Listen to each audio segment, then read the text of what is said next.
বৃষ্টি ধাৰাবাহিকখনৰ আজি নিশা আহিবলগীয়া এপিছডৰ প্ৰম' বৰ্তমান মুকলি হৈছে। আজিৰ প্ৰম'ত বাৰু আমি কি দেখিবলৈ পাইছোঁ আহকচোন আমি অকণমান চাই লওঁ। আজিৰ প্ৰমৰ প্ৰথম ভাগত আমি দেখিবলৈ পাইছোঁ কিশোৰে ফোনত কৈ আছিল, বেৰিনাই মোৰ বেয়া বিচৰাৰ পিছতো তুমি বেৰিনাৰ লগত ভাল হৈ থাকিব বিচাৰিছা যে।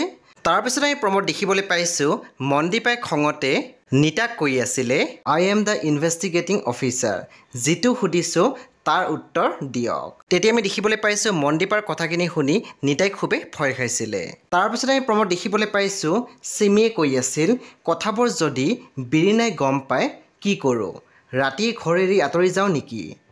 সেই বন্ধু বান্ধৱীসকল আজি নিশা 8 বজাত ৰং টিভিত আহিবলগীয়া বৃষ্টি ধাৰাবাহিকখন খুবেই বেছি ইণ্টাৰেষ্টিং হ'বলৈ গৈ আছে। সেয়ে আপোনালোকে চাবলৈ একেবাৰে নাপাহৰিব। পৰৱৰ্তী আপডেটৰ বাবে আপোনালোকে মোৰ চেনেলটো ছাবস্ক্ৰাইব কৰি কাষত থকা বেল আইকনটো টিপি দিবলৈ একেবাৰে নাপাহৰিব।